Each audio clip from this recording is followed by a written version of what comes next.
மாமா இன்னும் வரலையே, அப்படி எங்கதான் போனாரோ தெரியலையே. இது எல்லாமே அந்த சிவகாமி குடும்பத்தோட வேலையாத்தான் இருக்கும். அவங்களோட நான் வாழ்க்கை முழுக்க போராடிக்கிட்டே தான் இருக்கணும். அதுதான் என் தலையெழுத்து. நம்ம நிம்மதியை கெடுக்கிறதே அவங்களுக்கு வேலையா போச்சு. என் பைரவி, இந்த வீட்டுல எது நடந்தாலும் என் தங்கச்சி குடும்பம் தான் காரணமா? அதான் அவங்க வேண்டான்னு எல்லாரும் முன்னாடியும் அசிங்கப்படுத்தி ஒரேடியா ஒதுக்கி வச்சாச்சுல்ல. இன்னுமா நீ அடங்கல? எதையும் தீர விசாரிக்காம ஒருத்தர் மேல பழிய போடுறது ரொம்ப தப்பு. அதுவும் இல்லாம அவங்களுக்கு பெரிய இடத்துல இருந்து சம்பந்தம் வந்து எல்லாத்தையுமே பேசி முடிக்க போறாங்க. இன்னும் என்ன? என்னதான் பெரிய சம்பந்தம் வந்து எல்லாமே முடிஞ்சாலும் அந்த திமிரு புடிச்சவ துளசிய நம்பவே முடியாதுங்க. எப்ப எப்படி மாறுவானே தெரியலையே.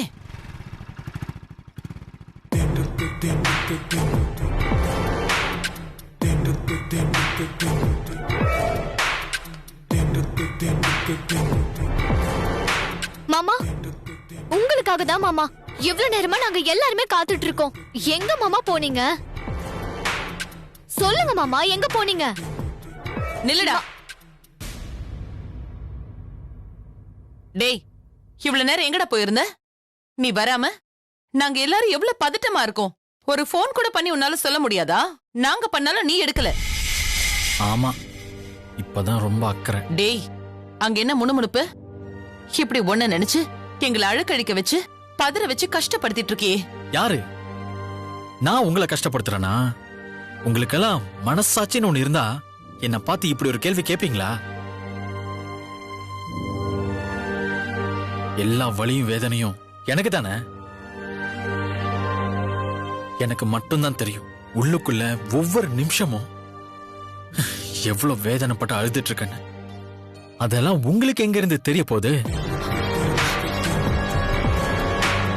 நீங்க நினைச்சத சாதிக்கணும், அவ்வளவுதானே.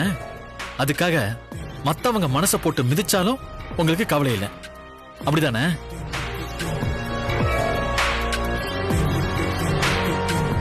எனக்குள்ள ஒரு ஆசையை வச்சுக்கிட்டு துளசியை மறக்க முடியாம, உங்க பேச்ச மீறவும் முடியாம தினம் தினம் என் மனசுக்குள்ள ஒரு போராட்டமே நடக்குது. அத பத்தியெல்லாம் நீங்க வருத்தப்படாம நீங்க நினைச்சதையே சாதிங்க.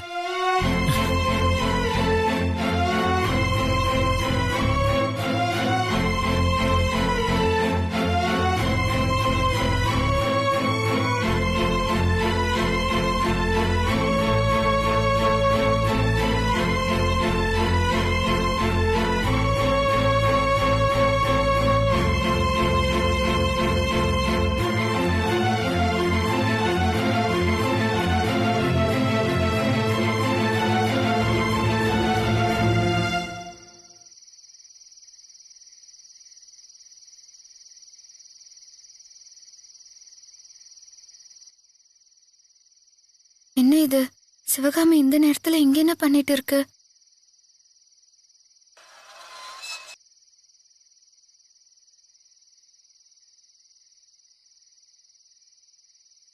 சிவகாமி, என்னாச்சு? தூங்காம ஏன் இப்படி தனியா நின்னு எதையோ தீவிரமா யோசிச்சுட்டே இருக்க? எதை பத்தி யோசிக்கிற? நான் வேற எதை பத்திடி யோசிக்க போறேன்? எல்லாம் விஸ்வாவை பத்தி தான். என்னது? விஸ்வாவா? அவனை பத்தி நினைக்கிறதுக்கு என்ன இருக்கு? இருக்கு. விஸ்வா வந்து என்ன பார்த்து பேசிட்டு போனா. நீ சொன்ன மாதிரியே இன்னும் அவன் உன் மேல உயிராத்தான் இருக்கான். அத தைரியமா வந்து என்கிட்டயே பேசிட்டு போறான். நான் தான் அன்னைக்கே சொன்னேன்ல, விஸ்வா இப்பெல்லாம் ரொம்ப தைரியமாயிட்டான்னு. நீதான் நான் சொல்லும்போது நம்பவே இல்ல. ஏண்டி, நான் நம்புறதெல்லாம் இருக்கட்டும், நீயும் தெரிஞ்சுதான் பேசுறியா? ஒருவேளை நாம எதிர்பார்க்கிற மாதிரி ஒரு மினிஸ்டர் வீட்டு ஃபங்க்ஷன்ல அவங்க தம்பி நிச்சயத்தை நிறுத்தினா அவங்க பார்த்துட்டு சும்மா இருப்பாங்களா? என்ன, நானும் உன் பேச்சை நம்பி இந்த ஏற்பாட்டுக்கு ஒத்துக்கிட்டேன். தடுக்க வந்த விஸ்வாவை அவங்க ஏதாவது ஒரு வழி பண்ணிட்டாங்கன்னா? ஐயோ சிவகாமி, அப்படியெல்லாம் ஒன்னும் நடக்காது. சரி, இப்ப நான் எல்லாத்தையும் முழுசா சொல்றேன், நீ முழுசா கேளு. அந்த மினிஸ்டருக்கும் எனக்கும் நடுவுல அப்படி என்ன இருக்குன்னு அடிக்கடி நீ கேப்பல்ல. அன்னைக்கு ஒரு நாள்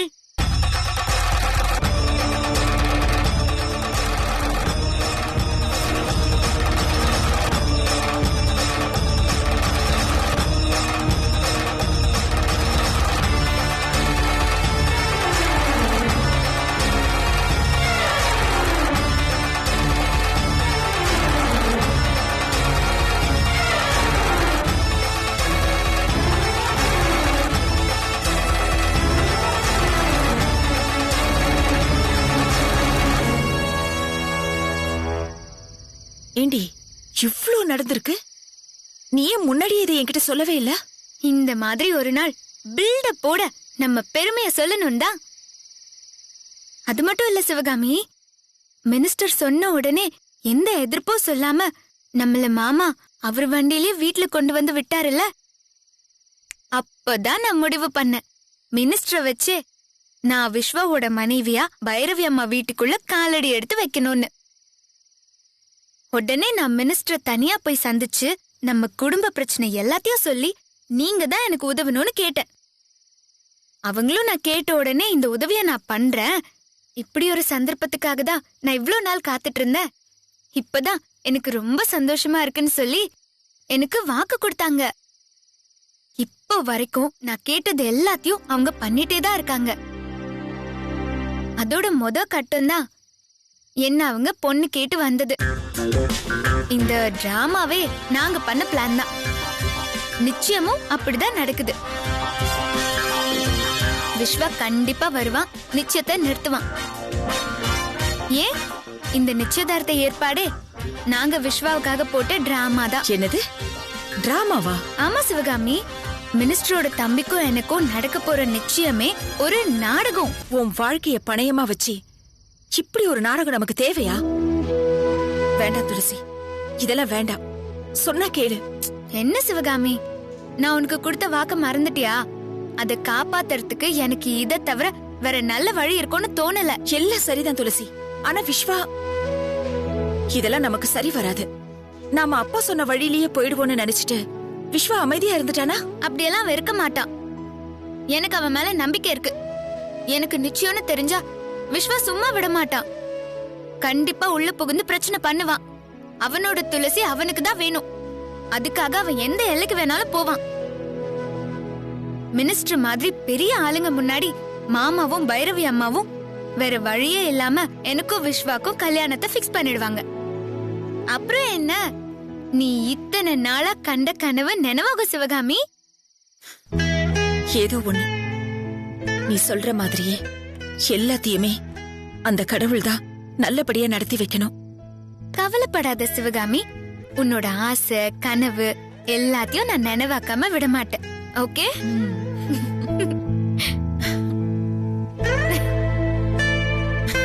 சரி சரி, ஃபீல் பண்ணது போதும், வா போலாம். சரி வா.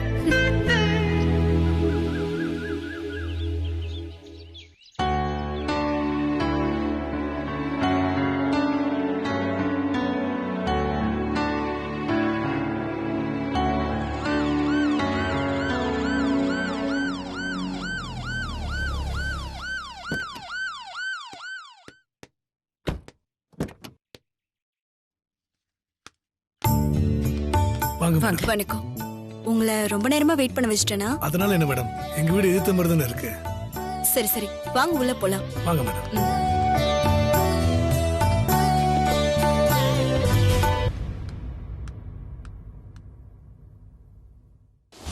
உனக்கு எப்பவும் சொத்து பத்து தானே முக்கியம். இதுக்கப்புறம் ஏதாவது சாக்கு போக்கு சொல்லிக்கிட்டு என் வீட்டு வாசல கூட நீ மிதிக்க கூடாது. மேடம்,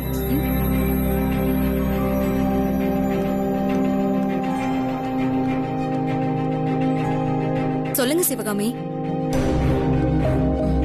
மன்னிச்சிடுங்க மேடம், நான் அடுப்புல பாலை அப்படியே வச்சுட்டு வந்துட்டேன். என்ன சொல்றீங்க சிவகாமி? சரி, நீங்க போய் ஆஃப் பண்ணிட்டு வாங்க, நான் இங்க வெயிட் பண்றேன். அதெல்லாம் வேண்டாம் மேடம். இப்ப என்ன, இது என் அண்ணன் வீடு தானே, நான் எப்ப வேணாலும் வந்து அவங்கள நிச்சயத்துக்கு கூப்பிட்டுக்கிறேன். நீங்க போய் கூப்பிடுங்க மேடம். அப்படி இல்ல, என்ன இருந்தாலும் நீங்க பொண்ணு வீடு, அதனாலதான் சொல்றேன். இதுல என்ன மேடம், பொண்ணு வீடு மாப்பிள்ளை வீடுன்னெல்லாம் பாத்துக்கிட்டு என் அண்ணன் அப்படியெல்லாம் எதுவும் நினைக்க மாட்டாரு. நீங்க போய் கூப்பிடுங்க. பால் பொங்கிட போகுது, நான் போறேன். சரி சரி, அதான் பார்த்திபன் இருக்காருல்ல பொண்ணு வீட்டு சார்பா, அவரை கூப்பிட்டுக்கிறேன். நீங்க போங்க.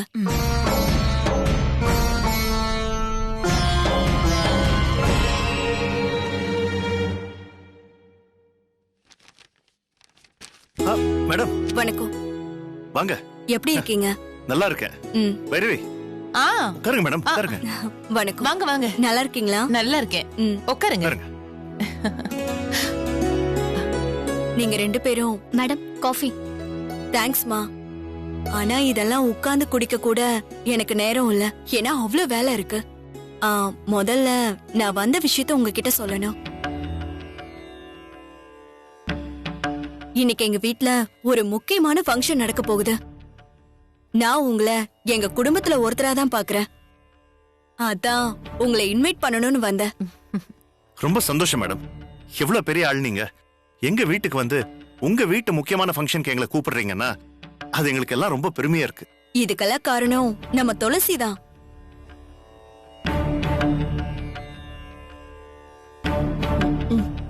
இந்த பொம்பளை இன்னும் துளசிய பத்தி பேச ஆரம்பிக்கலன்னு நினைச்சேன். கரெக்டா சொல்லிடுச்சு. மேடம், நீங்க எப்பவுமே அந்த துளசிய பத்தி தான் நினைச்சிட்டு இருப்பீங்களா? பின்ன சாதாரண பொண்ணே இல்ல அவ. எனக்கு எப்பவுமே துளசி தான் ரொம்ப முக்கியம். அவளுக்காக நான் என்ன வேணாலும் பண்ணுவேன். அப்படியா மேடம்?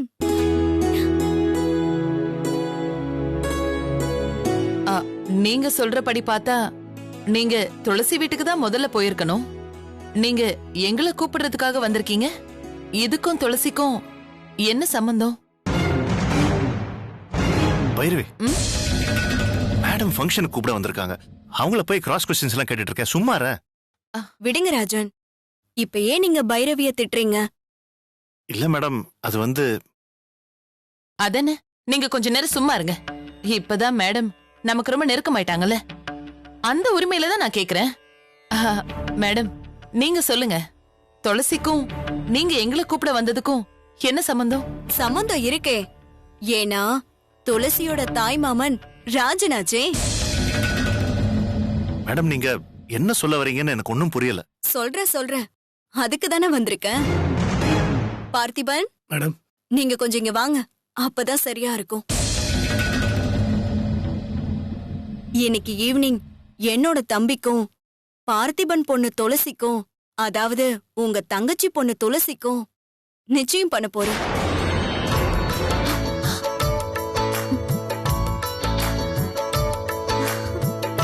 அதனால குடும்பத்தோட எல்லாரும் நிச்சயத்துக்கு கண்டிப்பா வரணும். பார்த்திபன், நீங்களும் உங்க பங்குக்கு சொல்லிருங்க. சரி மாமா, எல்லாரும் கூட்டிட்டு நீங்களும் வந்துருங்க. பைரவி, நீ கண்டிப்பா வந்துடணுமா? கண்டிப்பா வந்துருவோன்னு. என் நாத்தனார் வீட்டு விசேஷத்துக்கு நாங்க இல்லாமலா?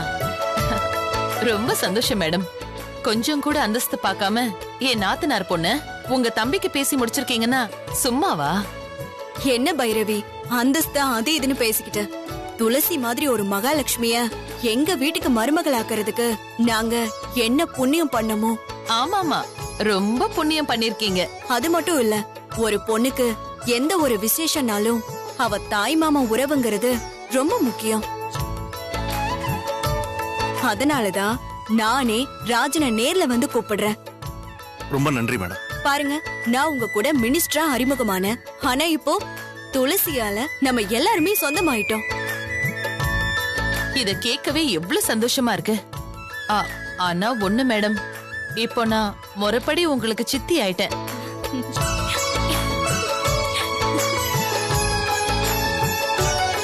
இனிமே நீங்க என்ன சித்தின்னு தான் கூப்பிடுவீங்களா?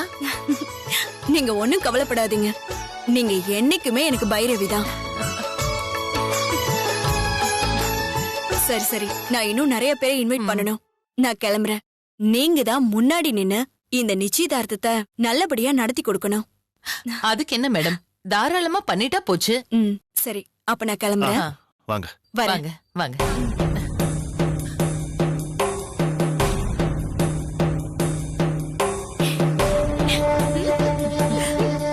அத்தை, இன்னைக்கு சாயந்தரத்தோட நம்மள பிடிச்ச பீடு எல்லாமே ஒழிய போதா அத்தை? எனக்கு இப்பதான் அத்தை ரொம்ப சந்தோஷமா இருக்கு. எனக்கும் இதே சந்தோஷம்தான். அவ மினிஸ்டர் வீட்டுக்கு போனா என்ன, கம்பவுண்டர் வீட்டுக்கு போனா என்ன, எப்படியோ நம்ம விஸ்வாவை விட்டு ஒழிஞ்சா சரி. ஆமாமா, எப்படியோ இனி அந்த துளசி வாயாடி இனிமே நம்ம விஸ்வா தம்பி கிட்ட வரவே மாட்டா. ஆனா ஒண்ணுமா, நம்ம கூடிய சீக்கிரமே விஸ்வா தம்பிக்கும் லக்ஷ்மிக்கும் கல்யாணத்தை முடிச்சிடணும். கண்டிப்பா. பைரவி, கொஞ்சம் உள்ள வரியா? பேச வேண்டியிருக்கு.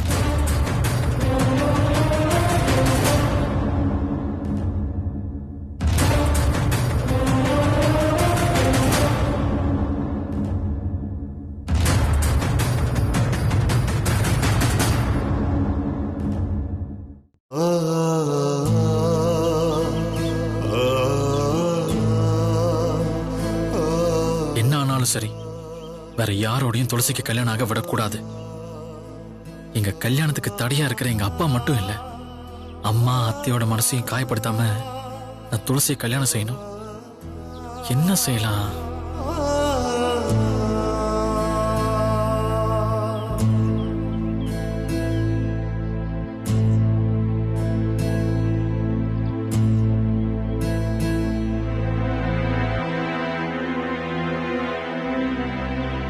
மாமா, ஒரு குட் நியூஸ்.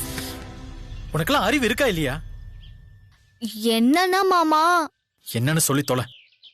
நீங்க எவ்வளவுதான் என்னை விட்டு விலகி விலகி போனாலும் இந்த ஜென்மத்துல உங்களுக்கு எனக்கு தான் கல்யாணம். அதை யார் நினைச்சாலும் மாத்தவே முடியாது. நீங்க முறைச்சாலும் சரி, நான் சொல்ல வேண்டியதை சொல்லிடுறேன். நல்லா கேட்டுக்கோங்க. துளசி இருக்கால, அவ மினிஸ்டரோட தம்பிய கல்யாணம் பண்ண ஒத்துக்கிட்டான். அப்புறம் இன்னைக்கு சாயங்காலமே மினிஸ்டரோட தம்பிக்கும் அந்த துளசிக்கும் நிச்சயதார்த்தம் நடக்க போகுது.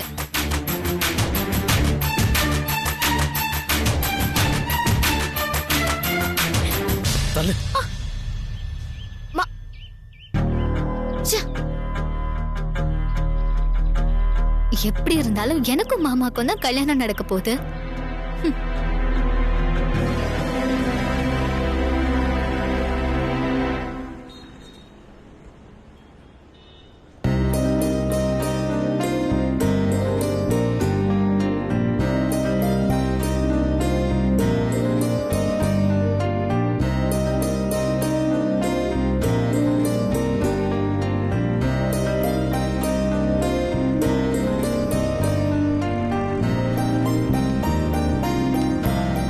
துளசி நிறுத்து, நிறுத்து. என்னடா தத்தி, பைக் எல்லாம் நிறுத்துற? உன் அப்பாவோட சிபாரிசுல டிராபிக் போலீஸ்ல ஜாயின் பண்ணிட்டியா என்ன? போதும் துளசி, என்ன இந்த மாதிரி பேசி சாகடிக்காத. பின்ன ரோட்ல போற வர வண்டியை நிறுத்தினா அப்படிதான் கேட்பாங்க. கிண்டல் பண்ணாத துளசி. எதுவா இருந்தாலும் நான் நேரடியாவே சொல்றேன். என்னால நீ இல்லாம இருக்க முடியாது துளசி. அப்படி ஒரு வாழ்க்கைய என்னால நினைச்சு கூட பார்க்க முடியல. எனக்கு நீ வேணும் துளசி. என்ன கையெல்லாம் பிடிக்கிற? சாரி. பையன் இப்பதான் நம்ம வழிக்கு வரான். இத சும்மா விடக்கூடாது. கூட கொஞ்சம் உசுப்பேத்தி விடலாம். அப்பதான் அவங்க அப்பா கிட்ட போய் துளசி தான் வேணும்னு போல்டா பேசுவான்.